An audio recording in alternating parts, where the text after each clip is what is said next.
The air in the alley behind the Gilded Spoon was thick with the competing smells of yesterday's garbage and the expensive perfume of the restaurant's clientele. Hannah Scott leaned against the cool brick wall, the phone pressed so hard against her ear it hurt. Her knuckles were white where she gripped the device, a flimsy shield against the words tumbling through the line. "I can't, Trish, I just can't." Her voice was a raw whisper, a stark contrast to the professional, cheerful tone she was paid to maintain. "He's going to be there, with her.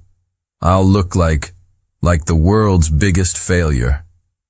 A wave of humiliation washed over her, so potent it felt like a physical chill. She could already picture it.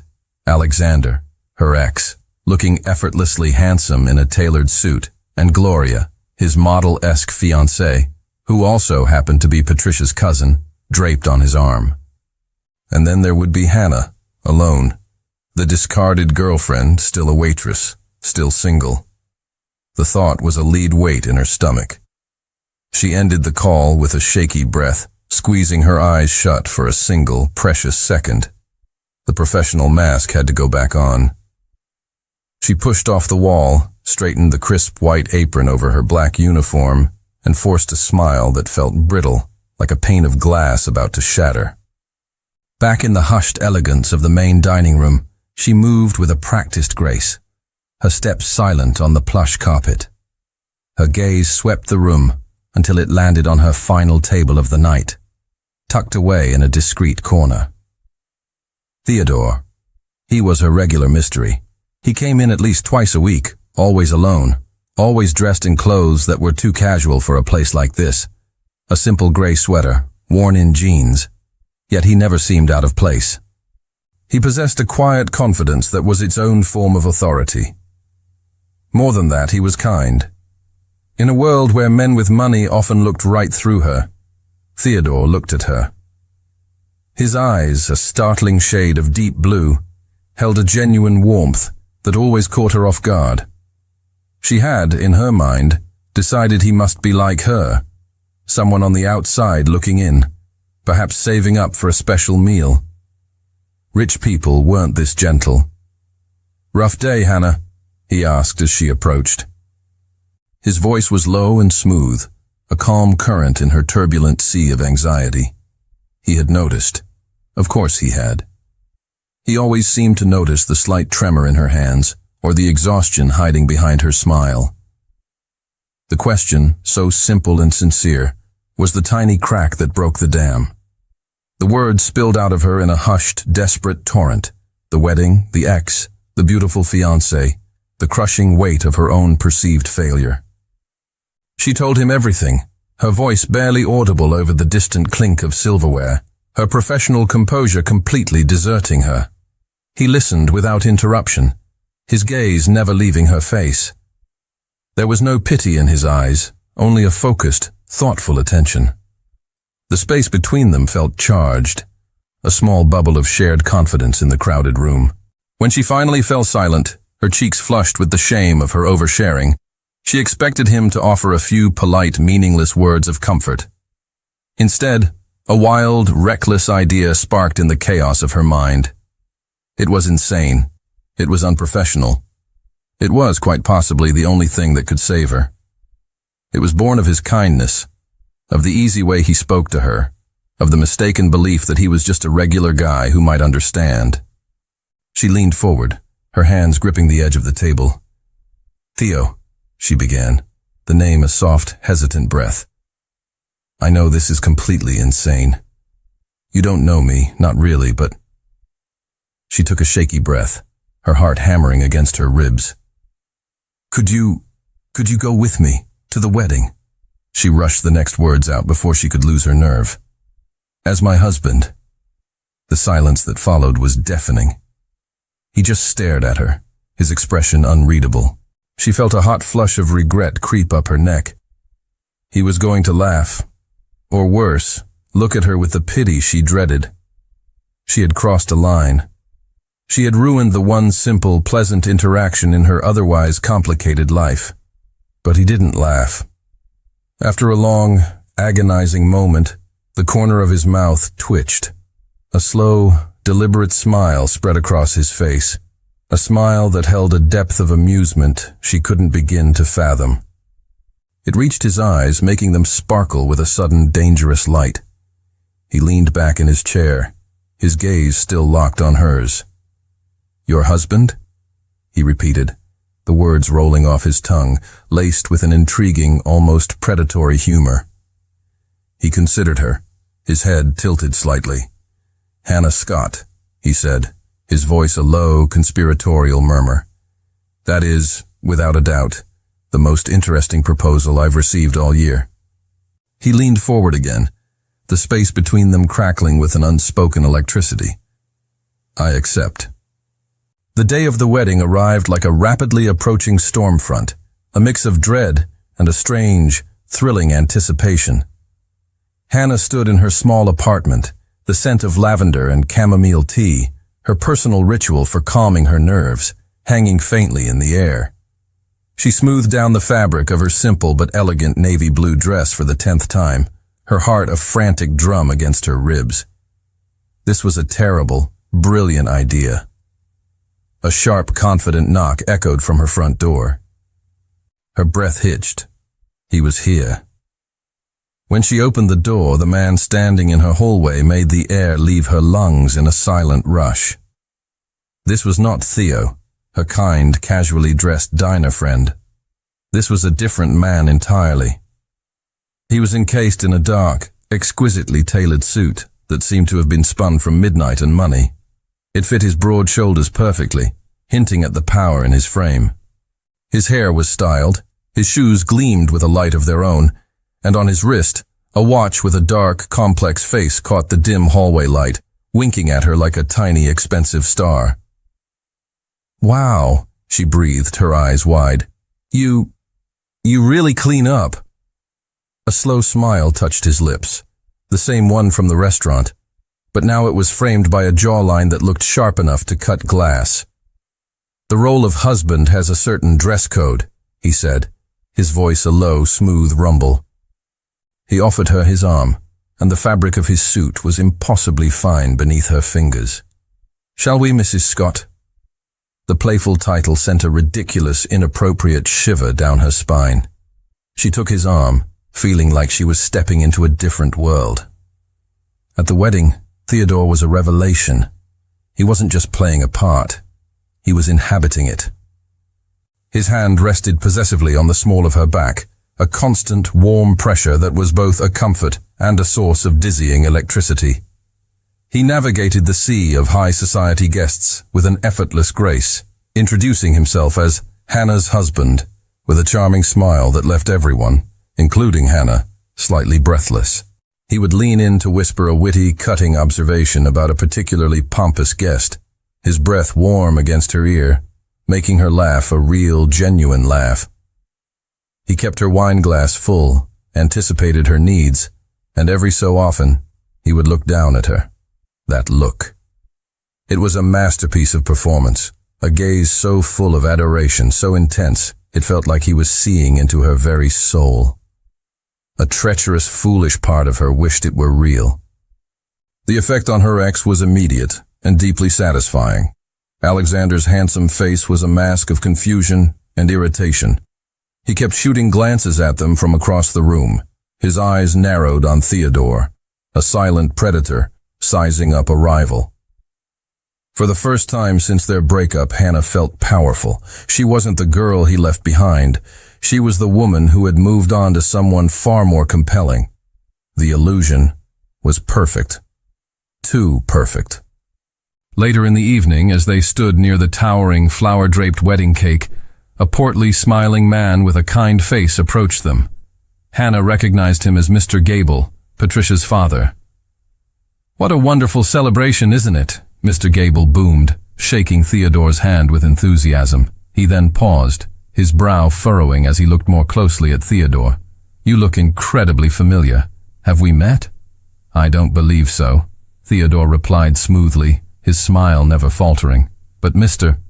Gable's eyes suddenly lit up with recognition. "Wait a moment. Vandenberg, you're Theodore Vandenberg. My goodness, what an honor to have you here. I didn't know you were a friend of the family. Hannah froze. The name hit her like a physical blow, an icy shock that stole the air from her lungs. Vandenberg. It wasn't a common name. It was the name emblazoned in elegant gold script above the entrance of the Gilded Spoon. It was the name on her paycheck. It was the name of the vast international restaurant empire she worked for. The room around her seemed to tilt, the cheerful music fading to a dull roar in her ears. She slowly, mechanically, turned her head to face the man beside her. The man whose arm was still wrapped around her waist. The man she had begged to pretend to be her husband because she thought he was a kind, poor soul, just like her. Vandenberg? She whispered, the name a foreign, choking sound on her tongue. He met her wide, horrified gaze. The charming smile he gave her was still there, but now it looked different. It looked guilty. "Ah," he said, his voice a soft, apologetic murmur meant only for her. "I suppose I may have omitted a few minor details about my day job." In that single, heart-stopping moment, the entire charade shattered. Her pretend husband wasn't just rich. He wasn't just a guest. He was Theodore Vandenberg, her boss. The following morning, shame was a physical entity. It was the bitter taste in Hannah's coffee, the heavy weight on her shoulders, the hot flush that crept up her neck every time she replayed the scene in her mind. Vandenberg. She had asked the billionaire owner of a global restaurant empire to pose as her husband to spite her ex-boyfriend.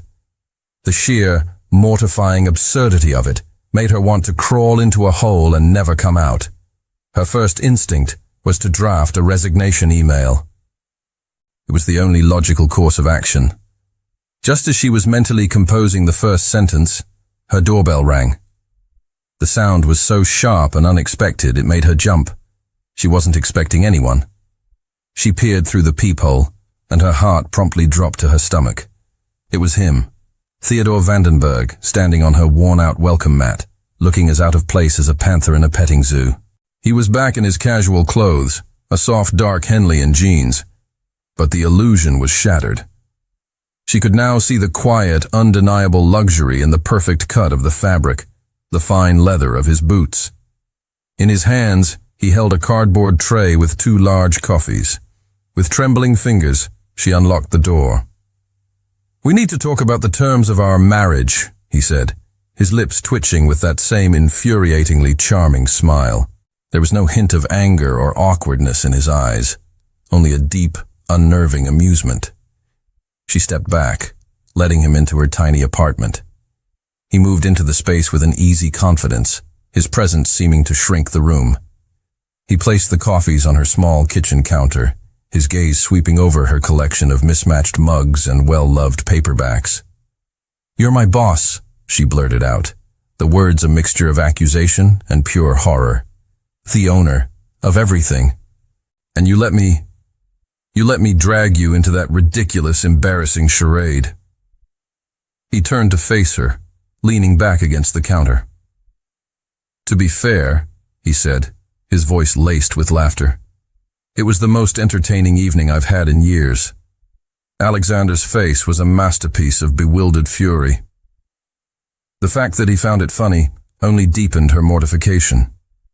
He then explained his own situation, the story tumbling out with a surprising frankness. He spoke of his mother, a formidable matriarch with an iron will and a singular obsession, seeing him married to a woman of appropriate standing. Every holiday, every family gathering was a parade of bland, beautiful heiresses, all with impeccable bloodlines and personalities as dull as dishwater. "They're not people, they're portfolios," he said, a flicker of genuine weariness crossing his face. "My mother's favorite pastime is matchmaking. It's exhausting." He paused, his blue eyes locking onto hers. The playful amusement was back, but now it was sharpened with purpose. He pushed off the counter and took a step closer. The air between them grew thick, charged. "So," he said, his voice dropping to a conspiratorial low, "I have a counter-proposal." He leaned forward, the scent of his cologne. a subtle, clean scent of sandalwood and something else she couldn't name, reaching her. You needed a husband for one night. As it happens, I need a wife for one weekend. My parents' anniversary party is in 2 weeks, in the Hamptons. Hannah's mind went blank. The Hamptons. Come with me, he continued, his eyes gleaming with a reckless, exciting light. Pretend to be my wife. My mother's reaction upon meeting a waitress as her new daughter-in-law will be a memory I will cherish for the rest of my life. It would be an act of glorious rebellion. That's insane, she stammered, her heart beginning to pound for an entirely different reason. It's a game, he corrected softly.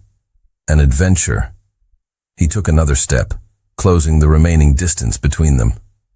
And, in exchange for your performance, I'll deposit a bonus into your account that would solve your financial concerns for the next year. He was so close now, she could see the flecks of gold in his deep blue eyes. He was offering her a way out of the crushing debt that kept her awake at night, a chance to finally breathe. But the price was to step even deeper into this dangerous, intoxicating fantasy. He lowered his voice to a near whisper, the sound sending a shiver across her skin. What do you say, wife? Hannah's acceptance was less a word and more a shaky, disbelieving nod. The sum he had mentioned was life-changing. It was freedom. It was the end of the gnawing anxiety that was her constant companion. For that, she would walk into the lion's den. She would face 1,000 of his mothers. Good, Theodore said, his smile widening. He took a step back, the intense energy between them receding to a more manageable hum. But if we're going to do this, we have to be convincing. My mother has a nose for deception. We need a history. We need memories. And so, the construction began. It was a dizzying, surreal immersion into his world. The following evening he picked her up not in a taxi, but in a sleek black car with a private driver. He took her to a tiny Michelin-starred restaurant hidden on a cobblestone street she never knew existed. Every couple needs a spot, he explained, his eyes twinkling over the rim of his wine glass. This can be ours. The food was art, the wine was liquid velvet, and the conversation was surprisingly easy. He made her laugh, a deep, genuine sound that felt rusty from disuse. The weekend after, he flew her to Paris. It's a business trip for me, he said, as if flying someone to Paris on a whim was the most normal thing in the world. But we need travel photos. Couples have photos. They walked along the Seine, his arm casually draped around her shoulders for a selfie. They stood before the Eiffel Tower as it glittered against the night sky. And for the picture, he pulled her close, his hand resting on her waist. The pose was for the camera, but the warmth of his body seeping through her coat was undeniably real. She felt a strange, dizzying sense of belonging that both thrilled and terrified her. The most dangerous part of building their lie, however, happened in the quiet, ordinary moments. To make their story seamless, he began spending his evenings at her apartment. We need to know the little things, he reasoned, settling onto her lumpy but comfortable sofa. Your favorite movie, the story behind that ugly mug, my coffee order. They would watch old black and white films, sharing a bowl of popcorn. He would tell her about the pressures of his empire, the crushing loneliness that came with a name that was more of a brand than a family. The fortress of Theodore Vandenberg would crumble, and in its place she would see just Theo, a man with his own burdens and a surprising vulnerability. In turn, she found herself telling him things she had never told anyone. She spoke of her dream to one day open a small cafe and bookstore, a cozy place that smelled of coffee and old paper. She confessed her deep-seated fear of ending up like her mother, trapped by circumstance and regret. One rainy Tuesday night, the line between performance and reality blurred into non-existence. They were sitting on her floor, surrounded by Chinese takeout containers, the soft lamplight creating an intimate glow. The movie had ended an hour ago, but neither of them had moved. The conversation had drifted into that quiet, late-night territory where truths are whispered. No one ever just sees me, he said, his voice quiet, stripped of its usual confidence. He stared down at the beer bottle held loosely between his hands. They see the name, the money, the opportunity. It's like being behind a wall of glass. "I know what you mean," she whispered, her heart aching for him. "Sometimes at the restaurant, I feel invisible. I'm just a pair of hands that brings the food." He looked up, his gaze intense. "I never saw you that way, Hannah. Not even once." The air grew thick, heavy. The sound of the rain against her window pane was the only noise in the room. They weren't acting anymore. They weren't boss and employee. They were just a man and a woman, sharing a moment of profound, startling connection. The space between them was no longer just a few feet of worn rug. It was a chasm of unspoken feelings, of terrifying possibilities. He eventually pushed himself to his feet, the spell breaking. "It's late. I should go." He walked to the door, his posture suddenly stiff. He paused with his hand on the knob, his back to her. The silence stretched, filled with everything they couldn't say. She felt an overwhelming urge to tell him to stay. "Theo," she whispered, her voice barely a tremor. He turned his head slightly, his profile silhouetted against the hallway light. The attraction between them was a physical force, a magnetic pull that was almost painful. She could see the conflict in the tense line of his jaw. "Good night, Hannah," he said, his voice soft but final. And then he was gone, leaving her alone in the quiet of her apartment. Her heart was hammering against her ribs, a frantic, wild rhythm. This wasn't a game anymore. This wasn't a joke. This was becoming dangerously, terrifyingly real. The drive to the Hamptons was a masterclass in charged silence.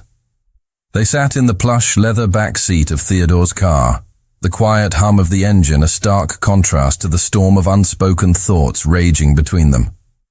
The easy camaraderie of their practice sessions had evaporated, replaced by a nervous, electric tension. The memory of their last night, of that raw moment of connection, hung in the air, a truth too dangerous to acknowledge. The Vandenberg estate was not a house. It was a declaration of power. A sprawling, white-columned mansion rose from acres of perfectly manicured lawn, looking less like a home and more like a private museum. Hannah's small apartment could fit into the foyer. As they stepped out of the car, Theodore's hand found hers. His grip was firm, reassuring. "Ready?" he murmured, his thumb brushing against her knuckles. The small gesture sent a jolt of warmth through her. "No," she whispered honestly, and he gave her a faint, understanding smile. The front door swung open before they reached it, revealing a woman who could only be Eleanor Vandenberg. She was tall and slender, dressed in a cream-colored cashmere dress that probably cost more than Hannah's monthly rent. Her silver hair was swept into an elegant chignon, and her face was a mask of cool, aristocratic beauty. "Theodore, you're late," she said, her voice as crisp and cold as a winter morning. Her eyes, the same deep blue as her son's, but lacking any of their warmth, swept over Hannah in a swift, dismissive appraisal. "And you've brought a guest." "Mother," Theodore said, his tone smooth as silk as he pulled Hannah forward. "This is Hannah, my wife." If Eleanor was shocked, she hid it behind a lifetime of practiced composure. Only a slight, almost imperceptible tightening of her lips betrayed her surprise. She extended a cool, dry hand to Hannah. "So," she said, her smile not reaching her eyes, "you are my son's surprise." The weekend was a gauntlet of subtle psychological warfare. Eleanor was a master of the veiled insult, the backhanded compliment. "That's a lovely dress, dear," she remarked at dinner, her gaze flicking over Hannah's carefully chosen but off-the-rack outfit. It's always so refreshing to see someone who isn't a slave to designer labels. She peppered Hannah with questions, each one a tiny, elegant trap. "Where did you go to university? Who is your family? What do your parents do for a living?" But Theodore was a brilliant, unwavering shield. He was always there, deflecting his mother's barbs with a sharp, lazy wit, and a protective affection that felt anything but fake. He would place a hand on her knee under the table, or laugh and say, "Mother, stop interrogating my wife. You'll scare her off." Every gesture, every word, wove their fabricated story into something stronger, more believable. The breaking point came during the main dinner on the second night, in a dining room that glittered with crystal and old money. Eleanor, having failed to trip Hannah up, went for a more direct attack. "So tell me, Hannah," she said, her voice carrying across the long, polished table, "how exactly did a woman like you meet a man like my son?" The implication was clear. How did you sink your claws into him? The table fell silent. All eyes turned to them. Hannah's heart began to hammer against her ribs. This was it. The lie would unravel. But Theodore simply smiled, a slow, dazzling smile. He reached for Hannah's hand, lacing his fingers through hers. "It's a wonderful story, actually," he began, his voice low and captivating. He told the assembled guests that he had been caught in a sudden downpour and had ducked into the first place he saw, a tiny, dusty, second-hand bookstore. And there she was, sitting in a worn armchair, completely lost in a book, her face illuminated by a single shaft of afternoon light. He described, in vivid romantic detail, how he had watched her for a full 10 minutes, utterly captivated, before pretending to be interested in a book near her just so he could speak to her. He even remembered the title of the book she was supposedly reading. The story was so beautiful, so detailed, so perfectly romantic that it silenced the entire table. It silenced Hannah. She stared at him, her heart aching with the beauty of the lie. It was the most wonderful thing anyone had ever said about her, and none of it was true. Later that night, they stood in the vast, impersonal guest suite they were sharing. The tension between them was a living thing, a third presence in the room. "That story," she said, her voice barely a whisper. "Downstairs. It was beautiful." He turned from the window where he had been staring out at the dark, manicured gardens. His face was serious, his eyes intense in the dim light. "I didn't invent all of it," he said, his voice low and rough. He took a step toward her. "The part about being completely captivated by an incredible woman in the most unexpected of places." He paused, his gaze holding hers. That part was true. Theodore's confession hung in the air, as potent and intoxicating as the expensive wine they'd had at dinner. Hannah's breath caught in her throat. The vast, silent bedroom, with its king-sized bed and antique furniture, suddenly felt impossibly small, charged with a dangerous, crackling energy. They were supposed to be actors in a play, but he had just ripped up the script. The proximity forced upon them by the charade was becoming a sweet, exquisite form of torture. They had to maintain the illusion of a married couple, which meant sharing this suite. A heavy oak door connected his bedroom to hers, a door they both were intensely aware of. It was a flimsy barrier against the truth that was growing between them. Every night, she would lie in her bed, staring at that door, her heart pounding, half terrified, half hoping he might open it. The second day was the main event, the anniversary party. The sprawling gardens of the estate were filled with a sea of elegant dresses and dark suits. Laughter and classical music drifted on the warm afternoon air.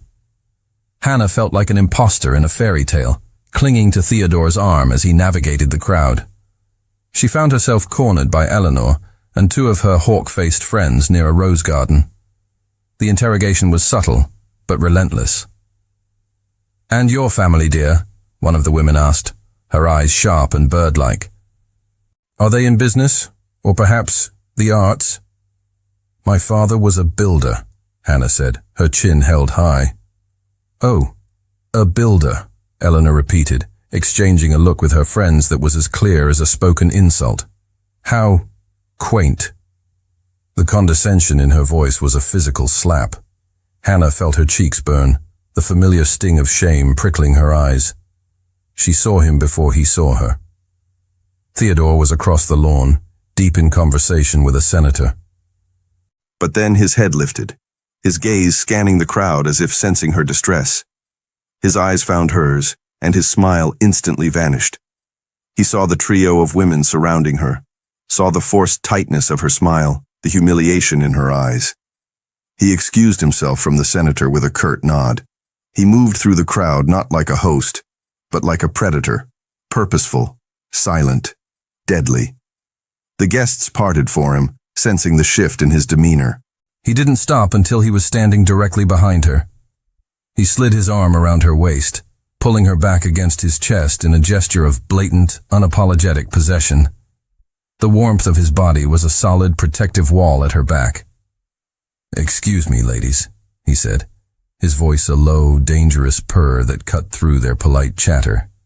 His smile was charming, but his eyes were chips of ice. "But I need to steal my wife." He didn't wait for a reply. He turned her away from the stunned women and led her toward the center of the lawn, his hand firm on the small of her back. "Are you all right?" he murmured, his voice for her ears only. "I'm fine," she lied, her voice trembling slightly. "No, you're not," he said softly. They stopped in the middle of the garden, in full view of everyone. He turned to face her, his hands coming up to cup her face, his thumbs gently stroking her cheekbones. The world seemed to melt away. There was only the green of the garden, the blue of his eyes, and the frantic beating of her own heart. "Don't ever let them make you feel small," he whispered, his gaze intense, burning with an emotion she couldn't dare to name. "You are the most magnificent person in this entire garden." And then, under the afternoon sun, in front of his mother, his family, and 100 members of high society, he lowered his head and kissed her. It was not a chaste, performative peck. It was a kiss of raw, unrestrained emotion. It was deep and consuming, a desperate claiming. It was a furious, passionate defense of her, a declaration to the entire world. His lips were firm and warm, moving against hers with a hunger that sent a shockwave through her entire body. She melted into him, her hands coming up to grip his suit jacket, her mind going completely blank. All thought was obliterated, replaced by pure, breathtaking sensation. This was not a lie. This was the truest thing she had ever felt. When he finally, slowly, pulled away, they were both breathless. His forehead rested against hers, his eyes still closed. The sounds of the party rushed back in, a distant, muffled hum. He opened his eyes, and the raw vulnerability in them stole her breath. "I'm sorry," he whispered, his voice hoarse, ragged. "I wasn't supposed to do that. I couldn't stop myself." She stared up at him, her lips still tingling, her entire world tilted on its axis. "I couldn't either," she confessed in a whisper. The game was over. The contract, the pretense, the carefully constructed walls, they had all just been burned to the ground by a single, devastatingly real kiss. The drive back to New York was a portrait of shared agony.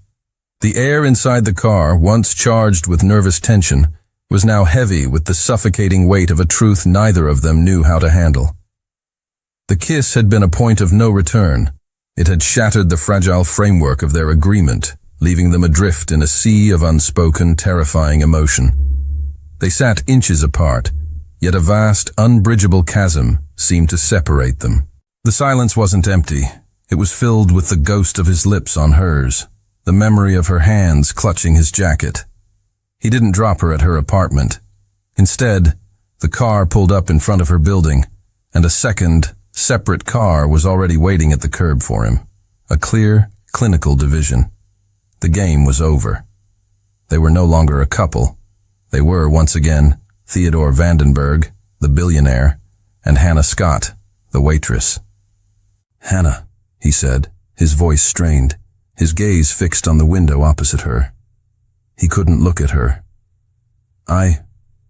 He stopped, swallowing hard. "The arrangement is concluded." Back in her small, quiet apartment, the scent of lavender and chamomile felt like a mockery. The silence was no longer peaceful. It was a hollow, aching void. She walked through the familiar space, but it felt alien. The memory of him sitting on her sofa, of his deep laughter filling the room, was a collection of ghosts that haunted every corner. The game, the crazy, intoxicating game, was over. She was supposed to feel relieved, safe. Instead, she felt like she had been hollowed out. 2 days later, a notification pinged on her phone. It was an alert from her bank. A deposit had been made. She stared at the number on the screen, at the string of zeros that represented her freedom. It was the amount he had promised. The finality of it was a punch to the gut. The contract was officially, transactionally, complete. The money, which had once seemed like the solution to all her problems, now felt like severance pay, a payment for services rendered. It felt dirty. Instead of relief, a wave of devastating emptiness washed over her. The money meant nothing. It couldn't buy back the late-night conversations, the shared laughter in Paris, the protective warmth of his hand on her back. It couldn't buy the look in his eyes right before he kissed her. She knew she had to. She had to see him one last time, to close the circle. She took the subway to the Vandenberg Tower, a gleaming skyscraper that pierced the clouds. The elevator ride to the top floor felt like an ascent to a different planet. His office was larger than her entire apartment, with a glass wall that offered a godlike view of the city below. He was standing by the window when his assistant showed her in, his back to her. He turned, and his face was a mask of cool, professional indifference. The warm, laughing Theo from her apartment was gone.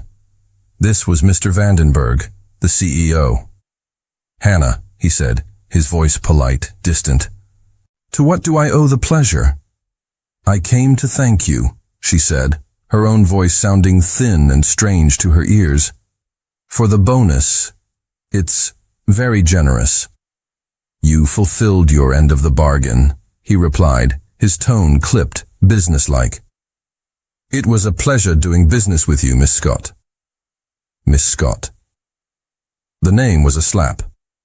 The formality was a wall of ice erected between them. This was it then. The final scene.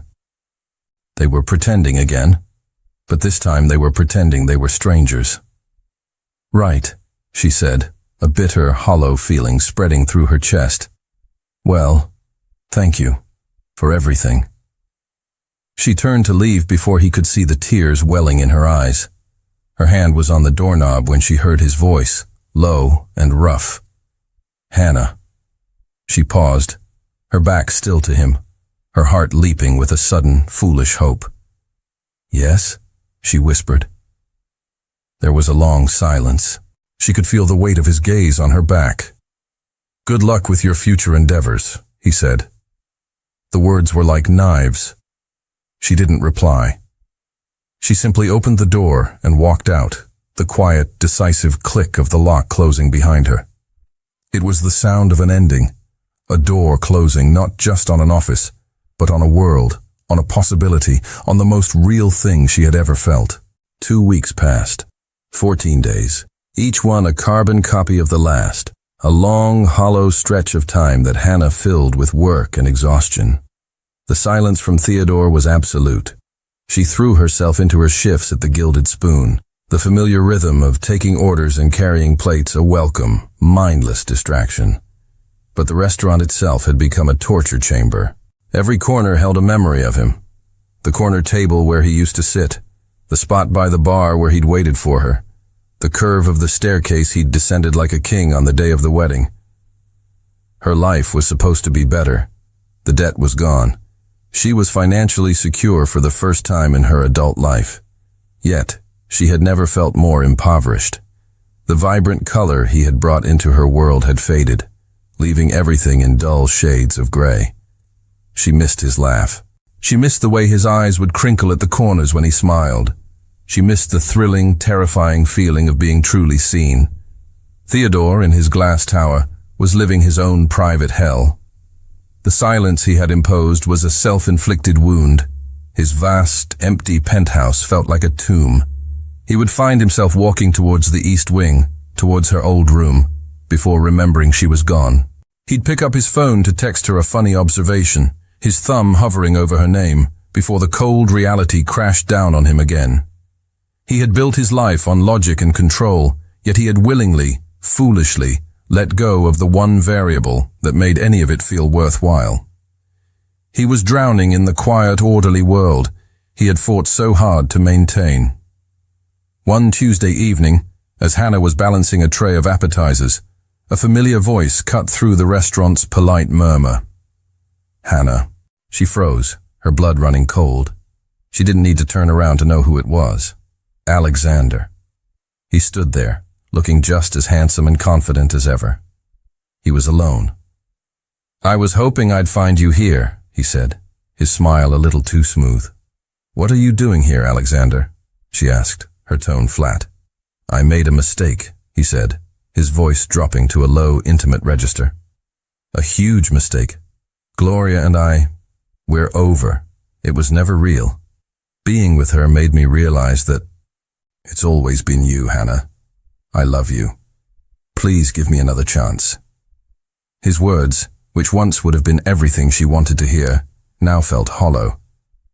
But they also represented something she desperately craved: familiarity, safety. An easy path away from the complicated, painful ache that Theodore had left in her heart. She felt lost and lonely, and Alexander was a harbor she knew well, even if it was a treacherous one. She saw the temptation for what it was, a step backward. But her heart was bruised, and the thought of something easy was seductive. I have to work, Alexander," she said, not giving him an answer. "Dinner, tomorrow night. Please," he pressed, reaching out and taking her hand. His touch was warm, but it sparked nothing inside her. "I'll think about it," she conceded, pulling her hand away. She didn't know that from a dark, secluded table in the far corner of the restaurant, Theodore was watching. He had come, as he had several times over the past 2 weeks, under the pathetic guise of inspecting the service, just to catch a glimpse of her.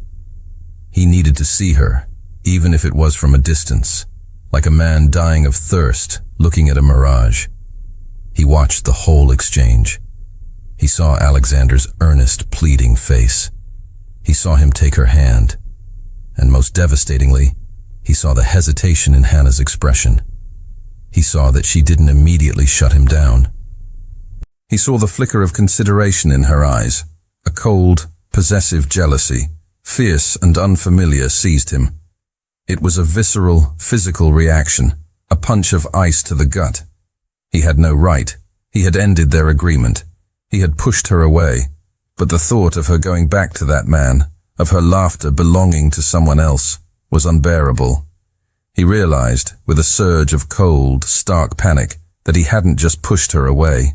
He had pushed her directly into the arms of the one man he couldn't stand to see her with. He was about to lose her, for good. The image of Alexander's hand on hers was burned into Theodore's mind. Jealousy was a foreign, venomous substance in his veins, and it drove him to act in ways that were completely illogical.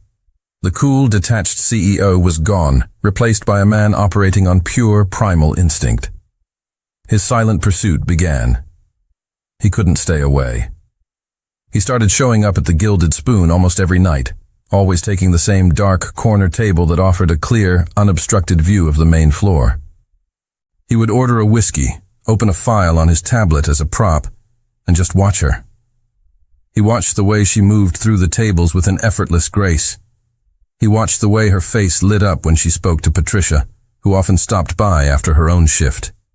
He watched her tuck a stray strand of hair behind her ear, a simple gesture that made his chest ache with a longing so intense it was a physical pain. Hannah felt his presence like a change in the atmospheric pressure. She didn't have to see him to know he was there.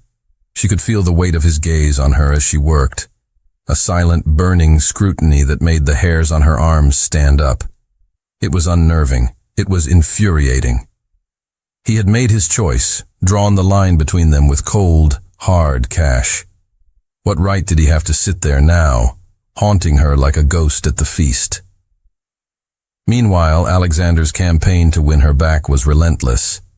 Flowers would arrive at the restaurant daily, ostentatious bouquets that made her coworkers whisper. He would wait for her at the end of her shift, leaning against his car with a hopeful smile, offering to drive her home. She was adrift, caught in a miserable limbo.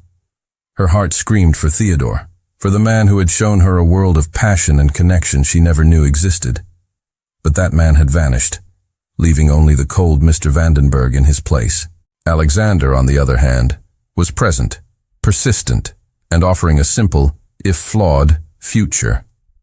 The temptation to choose the tangible man over the ghost was growing stronger every day. One Thursday night, worn down by his persistence, she finally agreed to have a drink with Alexander after her shift. Just to talk, she told herself.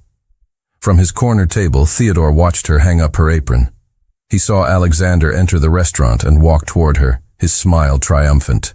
He watched as Hannah gave a small, resigned nod and reached for her coat. They were leaving. Together. Something inside him snapped. He pulled out his phone, his fingers moving with a swift, cold fury. He dialed the restaurant's general manager. "David, it's Vandenberg," he said, his voice low and clipped. "We have an emergency. A pipe has burst in the main wine cellar. I need every available staff member on hand to help with damage control. Immediately. That includes Miss Scott." He hung up before the bewildered manager could ask a question. It was a lie, a blatant, impulsive, reckless abuse of his power. He didn't care. Minutes later, just as Hannah and Alexander were about to walk out the door, David came rushing over, his face pale with panic. "Hannah, thank God. There's been a disaster in the cellar. Mr. Vandenberg just called. We need you." Hannah stopped, her brow furrowed in confusion. Alexander's face fell with irritation. "Can't it wait?" he asked. "Mr. Vandenberg said it was an emergency," David insisted. There was no arguing. With a frustrated sigh, Hannah apologized to Alexander and followed the manager toward the back of the house. As she passed Theodore's dark corner, she glanced over.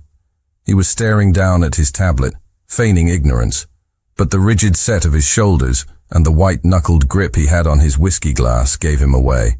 She knew. In that instant, she knew with absolute certainty. It was him. He had fabricated the entire thing. Later that night, after the emergency had mysteriously resolved itself, she found him still there, the last patron in the empty restaurant. She marched to his table, her eyes blazing with a fire he hadn't seen since the Hamptons. "You," she said, her voice trembling with a mixture of anger and a strange, wild hope. "That was you." He looked up, his face an unreadable mask. "I'm afraid I don't know what you're talking about." "Don't lie to me, Theodore," she shot back, her hands planted on her hips. "You invented that entire crisis to stop me from leaving with him. Why?" The question hung in the silent, cavernous room. He stared at her, the mask of indifference beginning to crack. His jaw was tight, a muscle twitching. "Why?" she demanded again, her voice rising. "You pushed me away. You ended it. If you don't want me, then for God's sake, just let me go." "Let you go?" The words exploded out of him, a raw, guttural sound that was nothing like his usual controlled tone. He shot to his feet, the chair scraping violently against the polished floor. The carefully constructed mask of the indifferent CEO didn't just crack.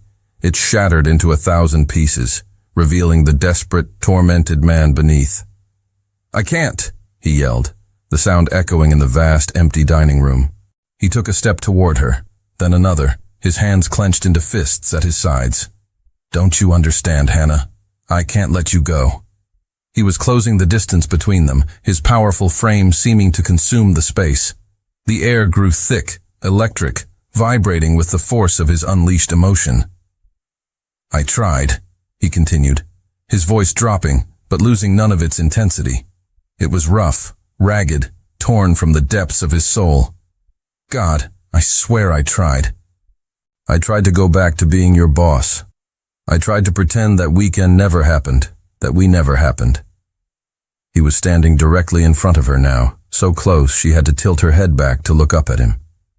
She could see the storm in his eyes, the raw pain, the frantic desperation. "But it's torture," he confessed, his voice breaking. "Every day is torture. I come here just to see you, just to watch you breathe. And then I see you with him.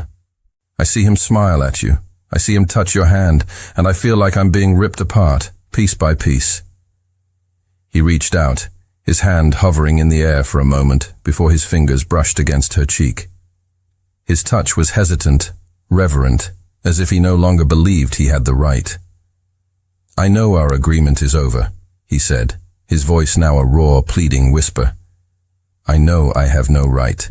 I know I'm the one who pushed you away. But that lie we built, that ridiculous, beautiful lie, it became the only real thing in my entire goddamn life." Tears she didn't even know were there began to well in her eyes, blurring his anguished face. "I'm in love with you, Hannah," he confessed, the words a final, desperate surrender. "I fell in love with my fake wife, and now I'm losing my mind without her." The confession hung between them, stark and stunning. It was everything she had secretly, hopelessly prayed to hear. Before she could find her voice, before she could even process the monumental shift that had just occurred, he acted. With a low groan that was part pain and part longing, his hands came up to frame her face, his fingers tangling in her hair. He pulled her to him, and his mouth crashed down on hers. This was not the calculated, possessive kiss from the garden. This was not a performance. This was an act of pure desperation. It was a kiss of starvation, of a man who had been deprived of air and was finally, greedily, taking his first breath. It was raw, hungry, and utterly consuming. It was the kiss of a man laying his entire soul bare, holding nothing back. He poured all of his frustration, all of his jealousy, all of his agonizing loneliness into it. And Hannah met him with equal force, her arms wrapping around his neck, her body melting against his. She answered his desperation with her own, her silent tears of heartache transforming into tears of overwhelming, cataclysmic relief. This was the truth, the real, unfiltered, catastrophic, beautiful truth. The kiss ended as abruptly as it had begun, leaving them both breathless and trembling in the silent, cavernous restaurant. They stood forehead to forehead, the air crackling with the aftershock. Theodore's hands were still tangled in her hair, his thumbs stroking her temples in a gesture of pure, unconscious tenderness. "Theo," she whispered, her voice shaky. The single word held a universe of confusion, relief, and lingering hurt. He pulled back slightly, just enough to look into her eyes. The raw desperation was still there, but now it was mingled with a new emotion. Fear. The fear of a man who has just laid his heart completely bare and is terrified of having it crushed. The next day, the world felt both brand new and terrifyingly uncertain. His confession had changed everything, but it hadn't solved anything. It was a beginning, but a fragile one. As if on cue, her phone buzzed. It was Alexander. "Dinner tonight? I've made reservations at your favorite Italian place." "It's time we talked for real, Hannah. I love you. Let's try again." She stared at the message. A week ago it might have tempted her. Now it was just noise, but it was also a catalyst. She knew what she had to do. She didn't text him back. Instead, she went to the Vandenberg Tower. This time, she didn't feel like an imposter. She walked into his office with a newfound sense of purpose, her heart beating a steady, determined rhythm. He was behind his desk, but he shot to his feet the moment she entered.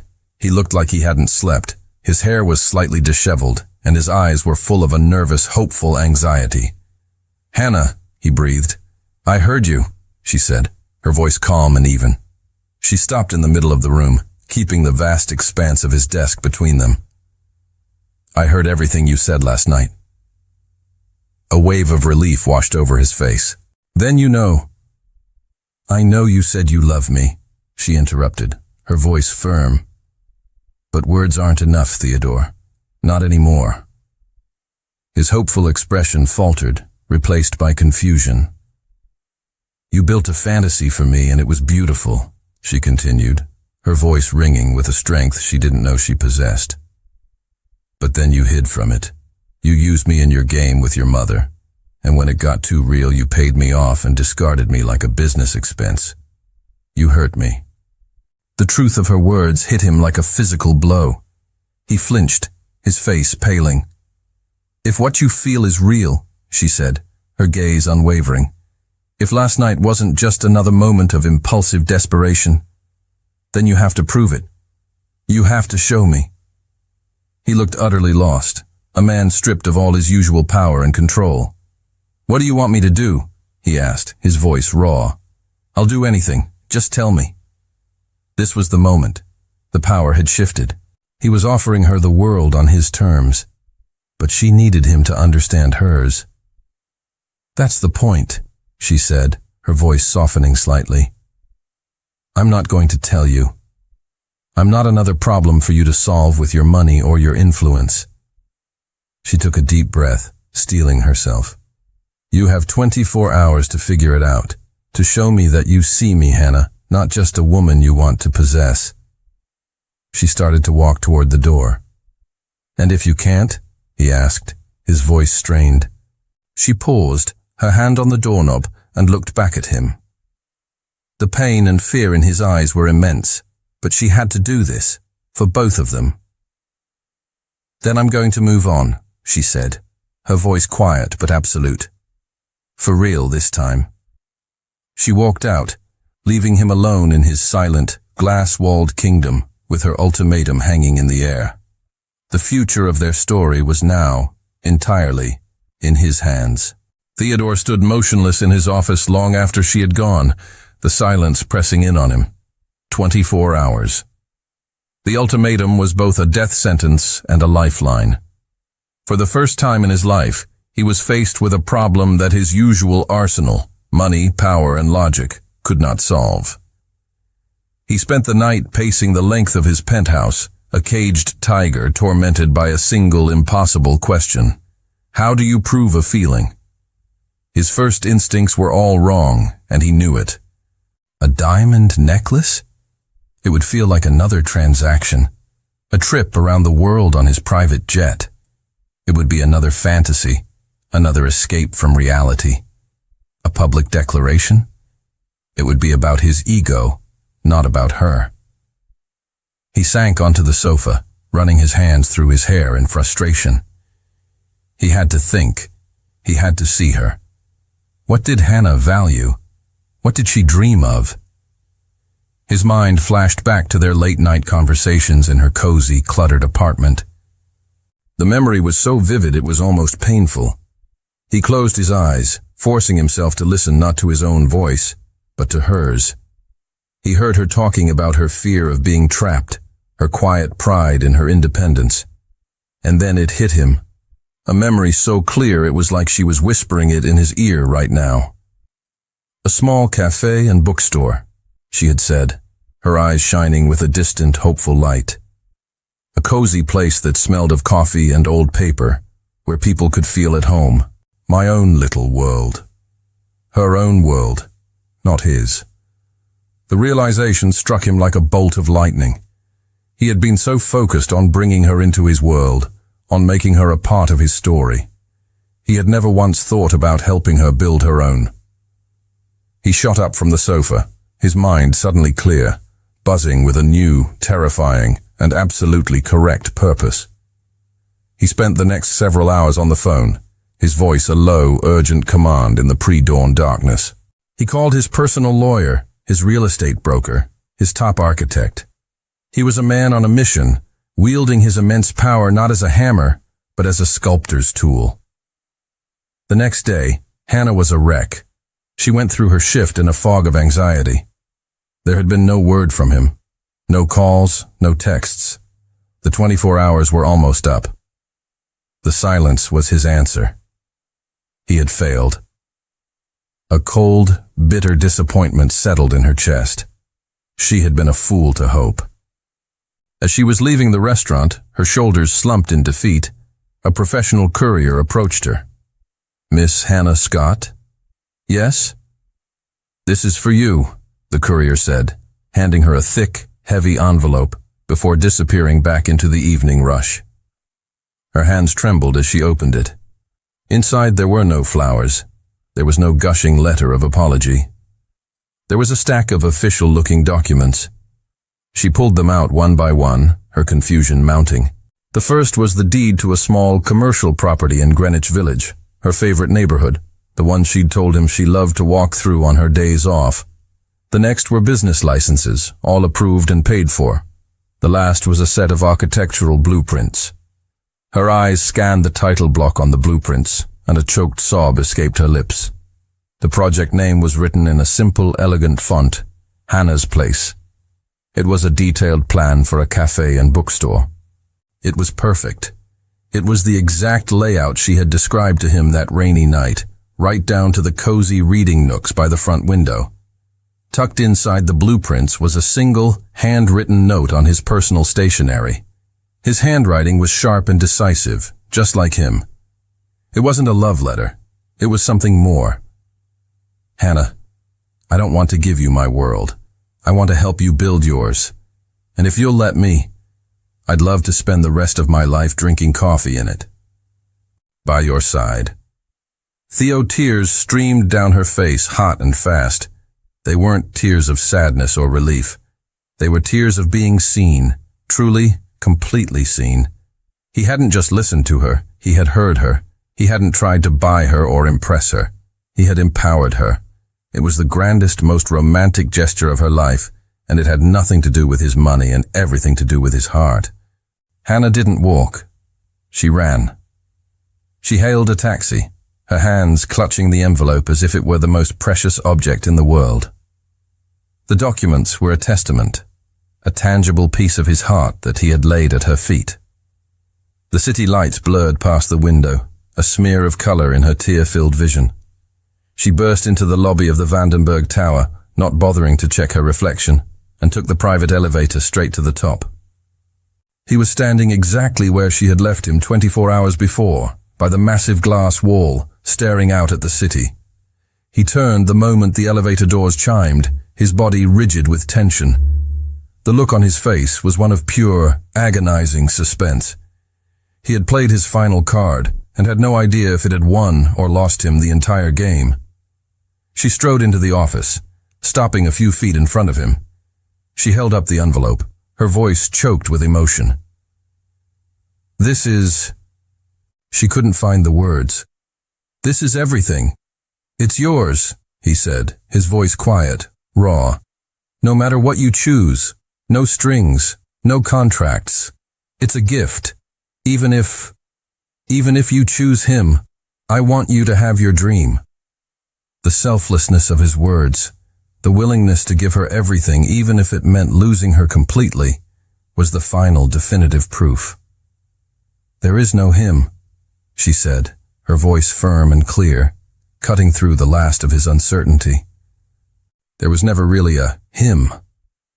She closed the remaining distance between them, stepping into his personal space, right up to the invisible wall he kept around himself. "But," she said, a slow smile spreading across her face, "there is one condition for me to accept this." A flicker of the old, powerful CEO returned to his eyes, a man ready to meet any demand. "Anything," he breathed. "I'll only accept," she said, her voice dropping to an intimate whisper, "if you agree to be my partner." He stared at her, confused. "Hannah, my business partner," she clarified, her smile widening into a grin. "I don't know the first thing about running a business. You do. I have the vision. You have the experience." She reached up and placed her hand on his chest, right over his heart. It was hammering against his ribs. "I want to build this with you, as my partner, in business and in life." The relief that washed over his face was staggering. It was like watching a man who had been holding his breath for his entire life finally exhale. A low, ragged sound escaped his lips, and then he was pulling her into his arms, crushing her against him. "Yes," he murmured into her hair, his voice thick with an emotion he no longer tried to hide. "Anything." "Yes." He pulled back, his hands framing her face, and he kissed her. It was not a kiss of desperation or of passion, but one of profound, soul-deep relief. It was a kiss of homecoming, a kiss that sealed a new contract, one not written on paper, but on the shared landscape of their hearts. It was a promise of a future they would not just share, but build together, from the ground up. The months that followed were a whirlwind of joyful, chaotic creation. They were a team. Theodore, the man who managed a global empire, brought his formidable business acumen to the project, but he did so with a surprising humility. He never dictated, he advised. He secured the best contractors, negotiated with suppliers, and handled the labyrinthine world of permits and regulations, clearing a path for her vision to become a reality. Hannah, in turn, blossomed. Freed from financial worry and empowered by his belief in her, her creativity soared. She was the heart and soul of the project. She chose every detail, from the color of the walls, a warm, creamy white, to the specific blend of coffee beans. She spent weeks scouring flea markets and antique shops, finding the perfect worn-in armchairs and mismatched tables that would give the cafe its soul. They worked side by side, their days filled with blueprints and sawdust, their evenings spent poring over menus and book catalogs.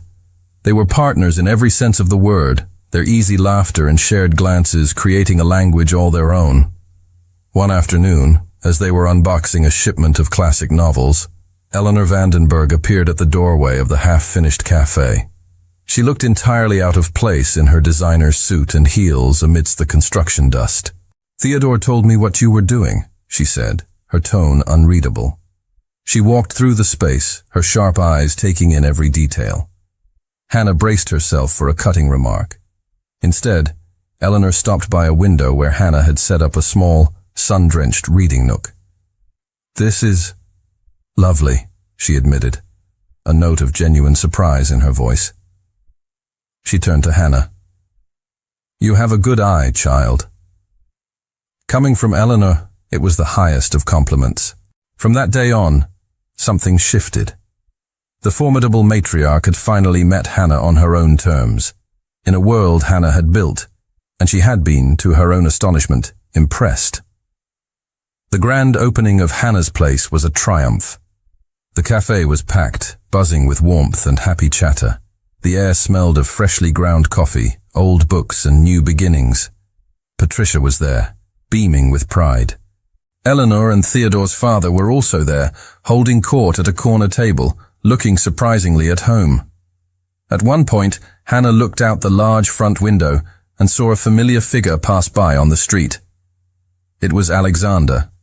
He glanced in, saw her standing in the heart of her own bustling, beautiful world, her face glowing with happiness. He saw Theodore walk up behind her and wrap his arms around her waist. A flicker of something, regret perhaps, crossed Alexander's face before he simply turned and walked on, a ghost from a past life that no longer had any power. Later in the evening, when the crowd was at its peak, Theodore tapped a spoon against a glass to get everyone's attention. He climbed onto the small, makeshift stage they had built for poetry readings. "I'd like to make a toast," he said, his voice carrying over the suddenly quiet room. His eyes found Hannah's, and he smiled a smile that was just for her. "To the woman who taught me that the greatest business venture isn't about profit, and the greatest adventure isn't a game." His gaze was so full of love it made her heart ache. "She taught me that true wealth is finding that one person you want to share every single morning coffee with for the rest of your life." The room was completely silent. He stepped down from the stage, walked through the crowd, and stopped directly in front of her. Then, to the collective gasp of everyone in the room, Theodore Vandenberg got down on one knee. He pulled out a small, velvet box. It didn't contain a massive, ostentatious diamond. Inside was a simple, elegant ring with a single, perfect sapphire the exact color of his eyes. "Hannah Scott," he said, his voice thick with emotion, his gaze locked on hers. "You are the co-author of my life story. Will you marry me? For real this time?" "Yes!" The word burst from Hannah, a sound of pure, unadulterated joy. She didn't whisper it. She shouted it, laughing through a fresh wave of happy tears. The entire cafe erupted in applause and cheers as she threw her arms around Theodore's neck, pulling him up from the floor and into a dizzying, triumphant kiss. Their wedding was not a grand affair in the Hamptons, or a society spectacle at the opulent plaza. It was perfect. They exchanged vows on a crisp autumn afternoon, right in the heart of the world they had built together. They stood under a simple arch of autumn leaves at the back of Hannah's place, surrounded by their closest friends, family, and the comforting scent of books and coffee. Hannah's mother, her face glowing with health and pride, wept openly in the front row. Beside her, Eleanor Vandenberg, in a surprisingly understated and elegant dress, patted her hand gently, a rare, genuine smile gracing her own lips. Later, after the ceremony, as the party was in full swing, Hannah pulled Theodore aside. "I have your wedding gift," she said, a mischievous glint in her eye. She handed him a beautifully framed document. It was a contract, written in her own elegant handwriting on a piece of thick, creamy stationery. He took it, his brow furrowed in confusion, and began to read it aloud. The Forever Agreement. Clause 1. To laugh loudly and often every single day. Clause 2. To never go to sleep angry, unless one is pretending to be asleep to win the argument. Clause 3. To always make time for morning coffee together, no matter how busy the empire or the cafe gets. He paused, a slow, wonderful smile spreading across his face as he read the final, most important clause. Clause 4. The party of the first part, Hannah, and the party of the second part, Theodore, hereby agree that Theodore will pretend to be Hannah's husband, devotedly and with extreme prejudice, for the rest of their lives. He looked up at her, his eyes shining. "This is the best contract I've ever seen," he said, his voice thick with emotion. "It's binding," she replied softly. "For a lifetime." Later that night, long after the last guest had departed, they found themselves alone in the quiet, darkened cafe. The chairs were stacked, the lights were low, and the faint scent of spilled champagne hung in the air. Theodore put on a soft, slow song from a small speaker behind the counter and pulled her into his arms. They danced slowly in the middle of the room they had built, moving as one in the pale moonlight filtering through the large front window. "Who would have thought?" she whispered, her head resting contentedly on his chest, her cheek against the fine wool of his suit. "That begging a complete stranger to be my husband would lead me to the love of my life." He stopped dancing and tilted her chin up, his gaze soft and full of a love so deep it seemed bottomless. "I wasn't a stranger, Hannah," he murmured, his lips brushing against hers. "I was just waiting for you to find me." He kissed her then, a slow, sweet promise under the quiet gaze